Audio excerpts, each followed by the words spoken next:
With 43,000 miles of coastline, 17,000 miles of trails, and an endless diversity of plants and wildlife, national parks are the most spectacular places in America. Maybe your idea of a great time is getting wet, in the water, or under it.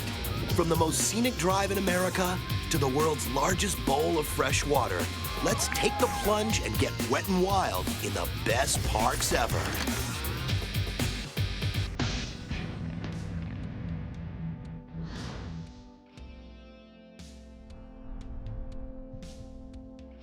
Getting wet and wild can lead you to the spectacular and to the strange, but nowhere like Crater Lake National Park, about 3 hours southeast of Eugene, Oregon. 100 miles from the Pacific coast, the lake is one of the strangest attractions of any park anywhere. It's the world's purest bowl of fresh water, and no matter which way you turn, you can't believe a planet could look this incredible. It's been said the water is so intensely blue, it looks like ink.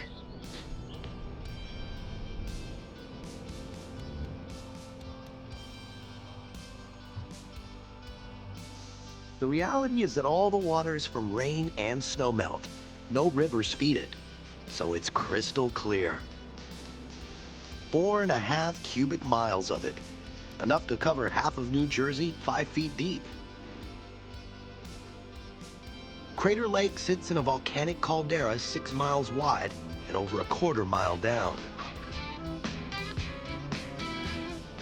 A volcanic mountain collapsed here around 7,700 years ago. Rain and natural springs filled it in and now add water at the same rate it evaporates.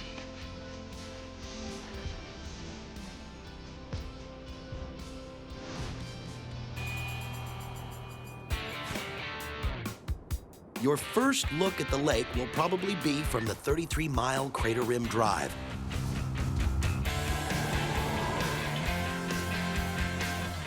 There are 50 turnouts along the way to take in the 285 square miles cold mountain weirdness. There's room for 140 miles of trails out here as well. They feature bizarre rock formations, scenic outlooks, and a few critters suitable for photographs. The most likely trail you'll take leads down to the dock, the only one on the lake. It's a little place called Cleetwood Cove. Here by the water's edge, there's a couple of ways to personally get wet and wild. First, there's the direct approach. This is best done in the summer when the water gets into the 50s. Otherwise, you go into shock. Then there is the immersive approach. After a quick scuba class, you can find yourself hovering over what feels like a bottomless pit. On a clear day, you can see 60 feet straight down. With 44 feet of annual snowfall, there's always plenty of fresh water melting into the crater. Finally, you can let the whole park just swallow you up on a journey across the vast lake through a realm that is absolutely surreal. Cliffs rise 2,000 feet above the water, and you can see the entire lake from almost anywhere. Rounding the lake's edge, you pass by the Phantom Ship. It's a volcanic feature that pokes up above the surface to creep you out. Another ghostly figure is the Old Man of the Lake. It's a dead hemlock that's been floating upright for the past 100 years. The cold water stops it from rotting away. For the lake's next trick, visit Wizard Island, so named because somebody under its spell thought it looked like a sorcerer's hat. Whatever. This island is actually a volcanic cone that bubbled up from the lake bottom and broke the surface some 800 years ago. They figure this from the age of the trees. Wizard Island covers a square mile of lake surface, about 7 Disneylands. The 767-foot-tall island has a mini crater of its own. It's a mile hike to the top, with plenty of wildflowers and tall pines along the way. Of course, the boat ride back to the rim is fantastic. That is, if you bother to take the boat. Show off. Passing the time at Crater Lake is an experience that stays with you forever. At the end of the day, you'll be glad you discovered this unique natural wonder. Don't chicken out. Try a dive or snorkel over 1,000 feet of the world's clearest water. Like a spacewalk, it's a high you'll find nowhere else.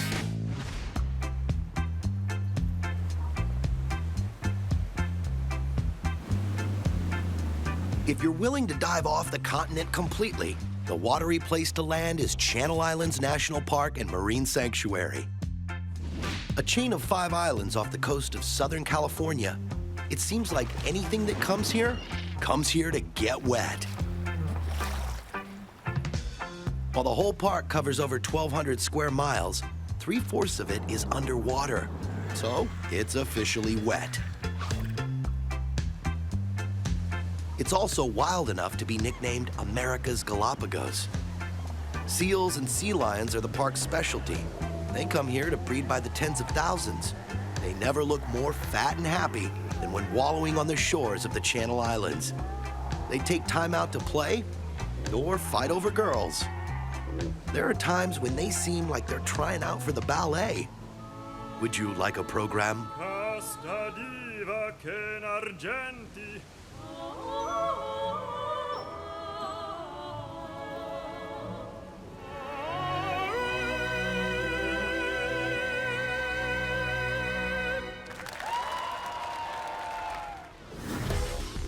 At Channel Islands, you don't have to watch the action from the sidelines.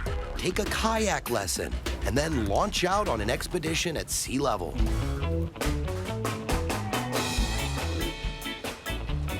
Keep your hands inside the boat, though, or you'll end up as blue as the Pacific. See what I mean? Besides, you don't want to hog the ocean. Dolphins make the Channel Islands a regular hangout, so you'll often see them swimming by saying, "So long, and thanks for all the fish." The birds out here just take over. Their sheer numbers are mind-boggling, though they are willing to come down to your level. Just keep your distance and don't get between them and food. You want to come back with your nose and all your fingers, right?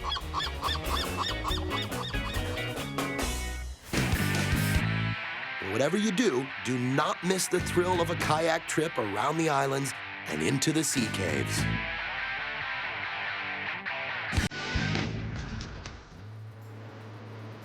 Everyone has their own definition of paradise. On the Hawaiian island of Maui, in Haleakalā National Park, there are a few choices. Epic coastal views, lush rainforest, cascading waterfalls.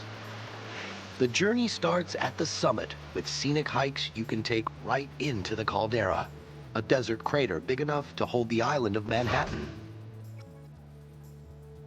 The volcanic summit is only one of the park's 2 personalities.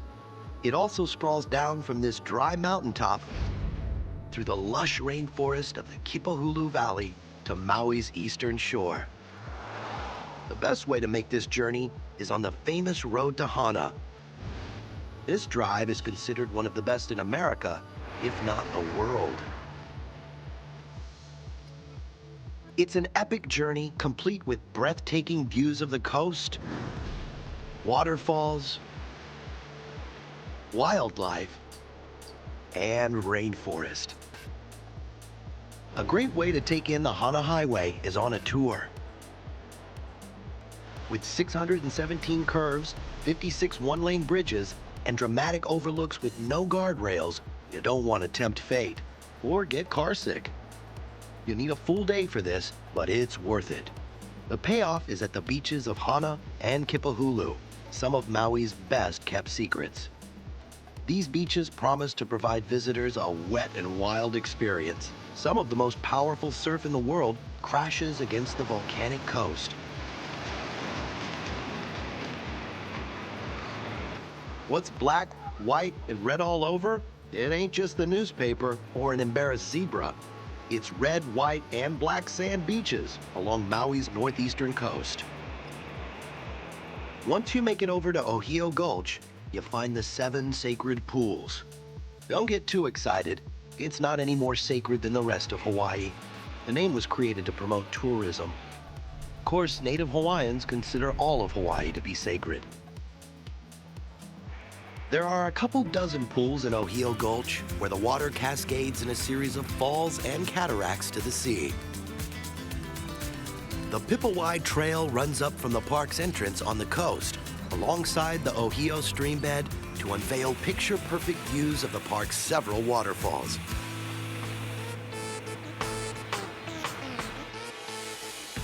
The place is beautiful, but check with park rangers about the conditions before hiking. Floodwaters from the Kipahulu Valley can cause pools to rise 4 feet in less than 10 minutes. Maybe a bit too wet and wild for you?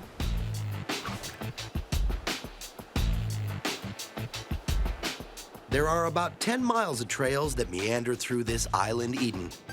If you prefer horses to walking, you can take a ride along the sliding sand trail. The Kipahulu area contains the largest tract of undisturbed native vegetation in Hawaii. The land is rich with subtropical forest, meadows, and epic views of the Pacific Ocean. If you're lucky, you'll spot a sea turtle or dolphin swimming offshore. Whether it's from the forest, or the ocean, or the sky, at Haleakalā National Park, it's all about the water. Become one of the 1 million annual visitors to Haleakalā who ascend the 10,000-foot mountain to peer down into the crater of the world's largest dormant volcano. You wouldn't think a wet wilderness would find itself just 30 miles south of Miami, but that's where they keep Biscayne National Park.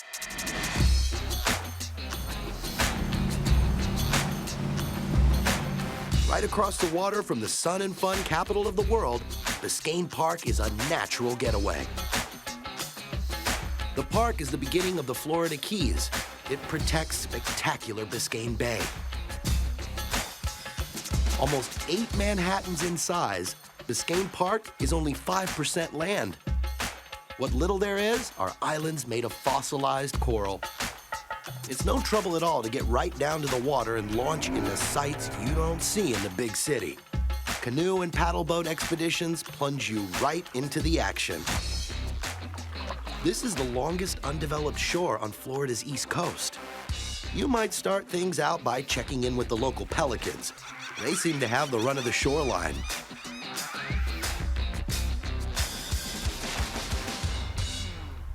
Birds are actually a big deal no matter where you go in the park. They always look so busy, too.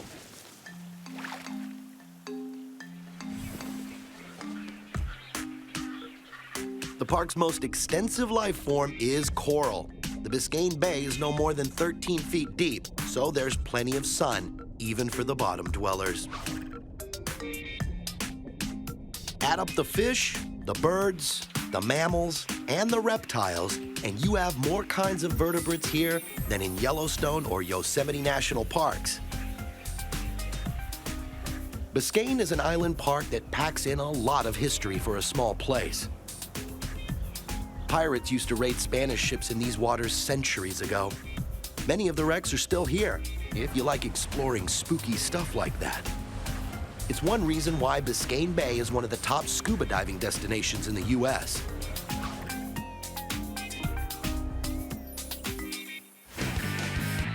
When you visit Biscayne National Park, be sure to check out the Boca Chica Key Lighthouse, built for the view, not for ship traffic.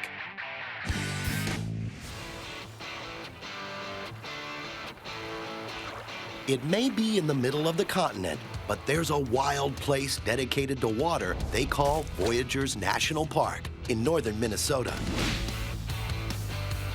It's a huge peninsula of a park separated from Canada by massive meandering rainy lake. Don't let the name discourage you. This place is about cruising for a good time.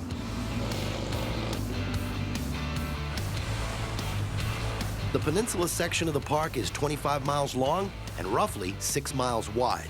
Anyone who makes it to Voyageurs Park is a sitting duck for the simple pleasures that come with fresh water, lush woodlands, and not too many nosy cameramen. The woods may look young, but the land the lake sits on is over 2.5 billion years old. older than rocks you'd find at the bottom of the Grand Canyon.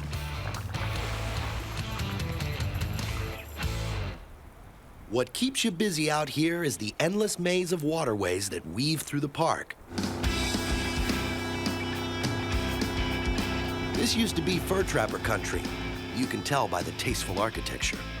There was gold mining up here as well, a century ago. Go back even further, and you can get a taste of the Indian experience on the lake.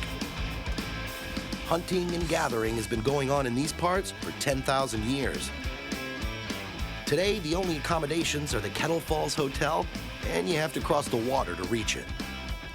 Unless, of course, you bring your accommodations with you. Otherwise, power up and cut loose on a lake big enough and wild enough to take you on.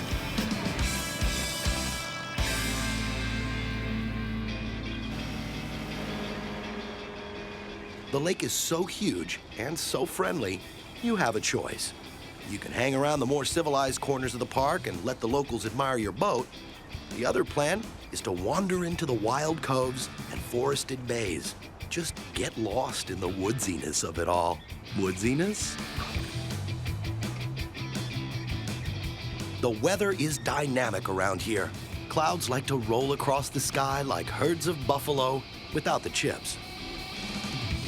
The raw beauty of Voyageurs Park seems untouched by the passing centuries. So, exploring the place is a plunge into the past. With all this lake to work with, ripping across Voyageurs Park is something you just have to try. Wet doesn't get much wilder than in a park that's half underwater. St. John Island and Virgin Islands National Park.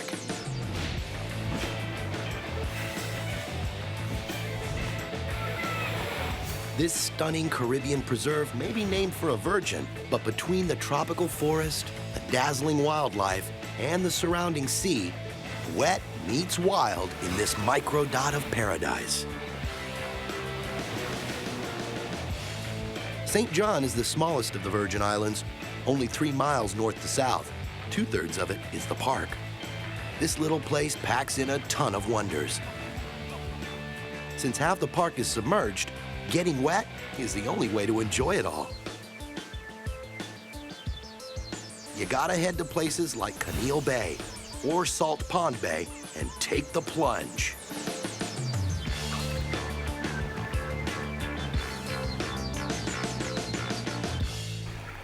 The beach at Salt Pond is what you might call low impact.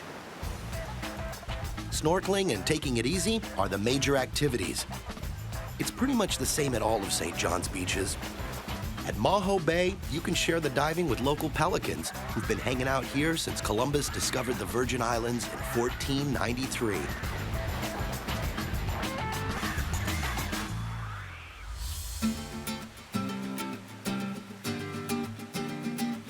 Trunk Bay, which has one of the most beautiful shorelines in the world, even has an underwater trail for snorkelers. The trailhead starts at the idyllic beach, where you'd want to stay pretty much forever, except that what waits underwater is every bit as cool as anything above. Just a couple of feet below the surface, a jewelry chest of colorful critters make their home. It's like you snuck into a giant aquarium with fish, sea urchins, and patches of coral right in your face. With a little luck, you'll spot sea turtles lounging around, or a nurse shark, maybe looking for a patient. When you get tired of holding your breath, come back to the surface to see beaches and bays that are so awesome, you'll think you walked into a beer commercial. Wave hello to the yachts and cruise ships that bring most visitors to St. John and take them away again. Rent yourself a boat and launch out onto the most beautiful water on the planet.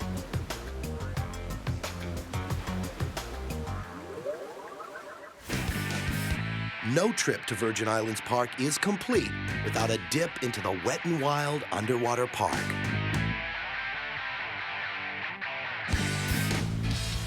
Whether you love your H2O warm, cold, or frozen solid, You'd never guess that three little molecules could be so much fun in so many places. Stay comfortably on top, enjoy it as live streaming, or jump right in. Whatever floats your boat, you've got a waterlogged adventure waiting for you in the best national parks to get wet and wild.